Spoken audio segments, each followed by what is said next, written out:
ñu ngi lay nuyu nag xoolal suñ ko def ay ñu ngi lay nuyu nag ba ñu ngi lay nuyu ay maa ngi lay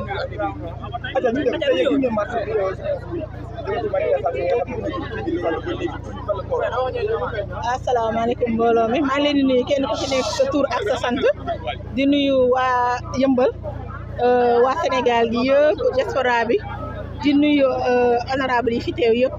di nuyu ñëpp ñi fi teew pour Fallou Fall di leen nuyu di leen sant di leen sargal di wax ne tey man la Oumy Fall magu Fallou Fall maa moom ñoo bokk ndey ak baay ci man la topp waa tey dañuy marche pour Serigne Fallou Fall ndax justice lañ soxla ci Serigne Fallou Fall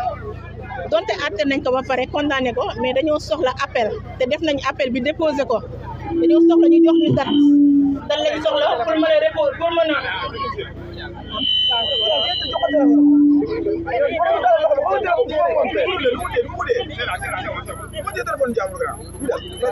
justice lañ soxla pour Serigne Fallou Fall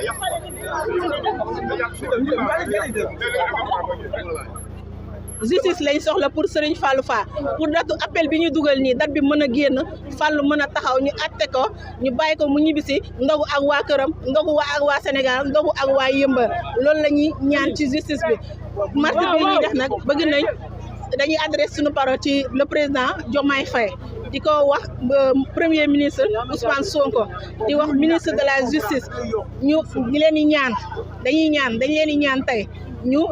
dossier Fallou Fall bi ñu ubbi waat ko atte waat ko libéré ko mu dellu si waat ci askanam loolu lañ leen di ñaan. dem ngeen ko boobaag léegi ba tàntaam jëlee kër gi ba léegi. dem nañ fa. Fallou mi ngi ci jaamu mi ngi ci salaam wax dëgg fa yàlla góor yàlla la Baye Fall la mi ngi koy dund ni mu ko war a dundee ndax xam na ne moom liñ koy tuumaal defu ci dara moo tax mi ngi ci jaamam ci salaam amul benn stress wallahi azim amul benn stress mi ngi gis lépp nag lépp lu journaliste yi di def li ñuy dugal yëpp moom mi ngi koy gis lépp mi ngi koy gis. li nga xam ne nag mooy avocat yi ñoom lañ leen taxawee gis nañu manifestation ak kànt ji am lu def gis nga avocat yi aussi jël nañ loolu def ko un élément nouveau ci dossier bi.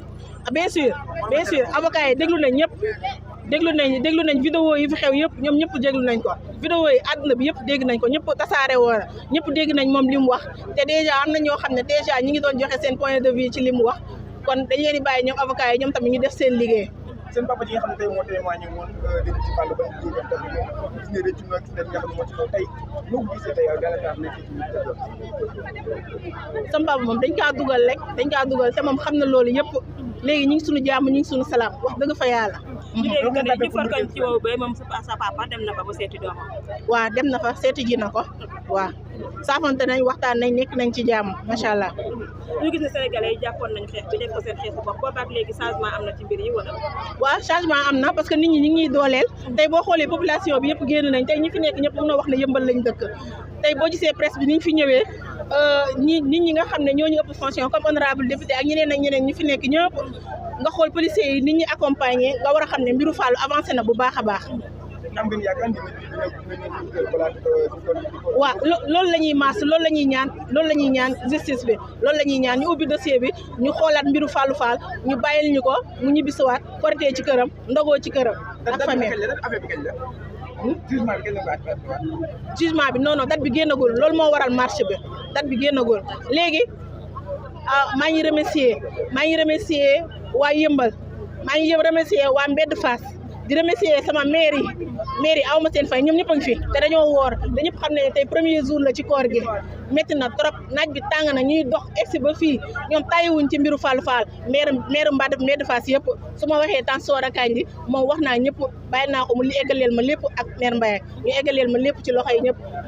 di ñaanal sénégalais yëpp nag di ñaanal sénégalais yëpp di leen wax ne gis nañ taxawaay bi kontaan nañ trop ak waa diaspora bi yëpp jërëjëf kontaan nañ. Merci beaucoup.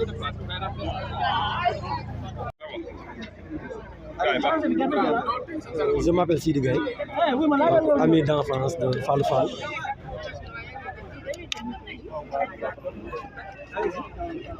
Je m'appelle Sidi Gaye, ami d'enfance et ami de classe de Fallou Fall, et aussi membre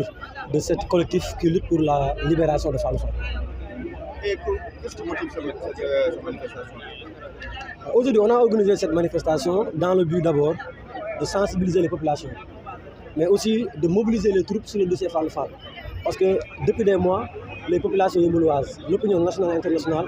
est en train de s'enquérir du dossier de Fallou Fall.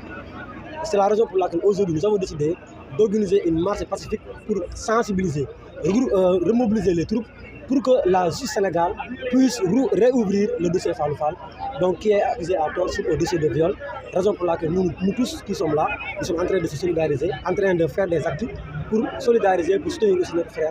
Fallou Fall. Vous avez partagé la prison avec Fallou Fall.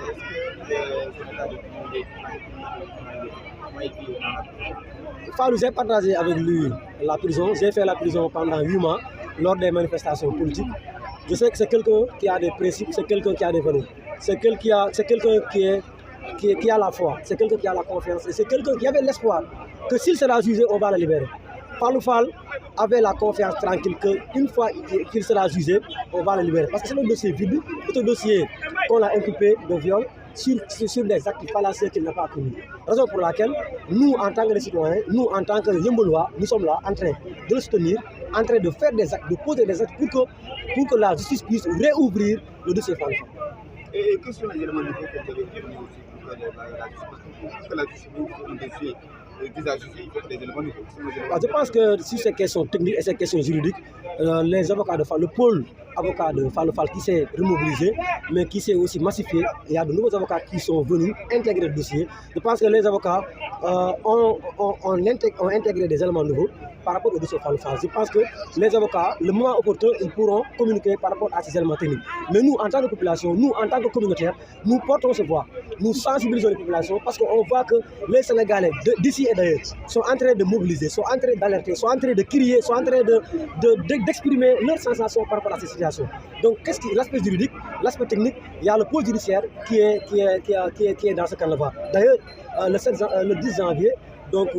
Maître Ndiogou a déposé un appel donc pour que le dossier soit traduit au niveau de chambre d'accusation criminelle de Dakar pour que Fallou Fall soit rejugé. Merci. voilà ñu ngi noonu mbokk yi ñu bàyyi xel ak foofu ngeen ko fii ci Yeumbeul mooy waa Yeumbeul ñoom ñu génn tey nag pour def manifestation pour libération de Fallou ñu gis tey képp koo xamante ni bii yaa ngi yeewoo fii ci diwaanu Yeumbeul tey génn nga yow bokk ci li nga xamante ni mooy manifestation bi nga xamante ni xale Yeumbeul woote nañ pour dooleel seen doom Fallou ba nga xamante ni injustice boobu nga xamante ni jàpp nañ ne dañ koo teg ci kaw mu mën a daj ngeen ko